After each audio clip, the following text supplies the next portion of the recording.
नमस्कार, मी रुचिता. ॲग्रोनमध्ये आपल्या सर्वांचं स्वागत. संध्याकाळची वेळ होती. गणपत काका गावातल्या कृषी सेवा केंद्रातून बियाणाची पिशवी घेऊन घरी आले होते. घरच्या अंगणात बसून ते पिशवी पाहत होते. तेवढ्यात शेजारचा ओमकार बाहेर आला आणि म्हणाला, "काय तात्या, यंदा कोणतं बियाणं आणलं?" गणपत काका म्हणाले, "सोयाबीनचं आणलंय." दुकानदार म्हणाला, "भारी वाण आहे म्हणून आलोय घेऊन." ओमकारनं पिशवी हातात घेतली आणि टॅगकडे बघतच म्हणाला, "तात्या, पण बियाणं तपासून घेतलं होतं ना?" गणपत काका जरा गोंधळले. "म्हणजे काय तपासायचं असतं अजून?" ओमकार हसत हसत म्हणाला, "अहो तात्या, चांगल्या उत्पादनासाठी आपल्याला आधी दर्जेदार बियाणं निवडणं महत्त्वाचं असतं. बाजारात बऱ्याचदा बनावट, निकृष्ट किंवा मुदतबाह्य म्हणजेच एक्सपायर झालेलं बियाणं मिळतं आणि अशा बियाणांमुळे उगवण कमी होते, पीक एकसारखं येत नाही आणि नुकसान आपलंच होतं." गणपत काका म्हणाले, "होय र, गेल्या हंगामाला आपल्या बंडू भाऊंचं असंच झालेलं." ओमकार म्हणाला, "म्हणूनच बियाणं घेताना काही गोष्टी नक्की तपासायच्या असतात."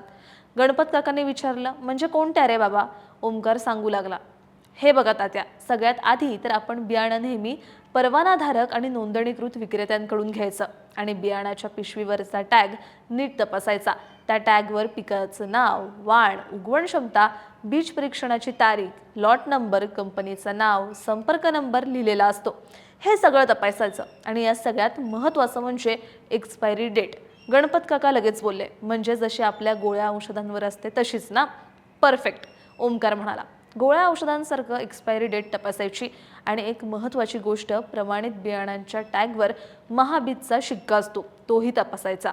गणपत काका आता पूर्ण लक्ष देऊन ऐकत होते. "पण तात्या, काही गोष्टी टाळणंही तितकंच महत्त्वाचं आहे बरं का. एक्सपायर डेट गेलेलं बियाणं घ्यायचं नाही, पॅकिंग फुटलेलं असेल तर तेही घ्यायचं नाहीये. आणि जर कोणी मध्येच भेटलं रस्त्याच्या कडेला वगैरे आणि म्हणू लागला की हे घ्या, स्वस्तात मस्त बियाणं, तर असल्यांना फसायचं नाही."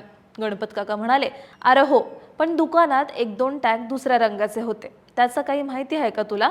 ओमकार म्हणाला, "हा, माहिती आहे की. त्यालाही अर्थ असतो तात्या. बियाणांचं ना वेगवेगळे टप्पे असतात. मूलभूत बियाणं, पायाभूत बियाणं आणि प्रमाणित बियाणं आणि सत्यप्रत बियाणं. सत्यप्रत प्रमाणित बियाणांपासून बनतं, प्रमाणित पायाभूतपासून आणि पायाभूत बियाणं मूलभूत बियाणांपासून.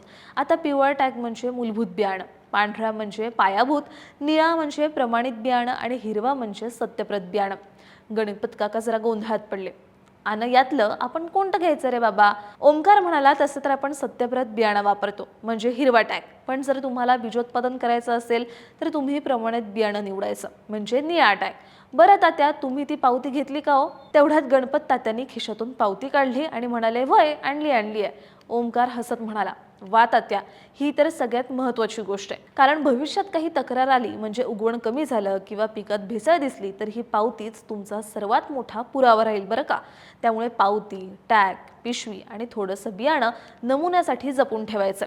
आणि हो, हे बियाणांचं पाकिट फोडताना ते खालच्या बाजूनं फोडायचंय, म्हणजे वरचा टॅग व्यवस्थित राहील." "लय हुशार आहेस बघ पोरा. पण आता आपल्या बंडू भाऊचं नुकसान झालं, तसं जर काही झालं तर तक्रार कुठं करायची रे?" ओमकार म्हणाला, "मग लगेच कृषी विभागाकडे जायचं बघा आणि एक लेखी तक्रार द्यायची की मी या दुकानातून हे बियाणं घेतलं आणि मला हे नुकसान झालं. कृषी विभाग याची तपासणी करत आणि कंपनीला भरपाई करायला लावतं.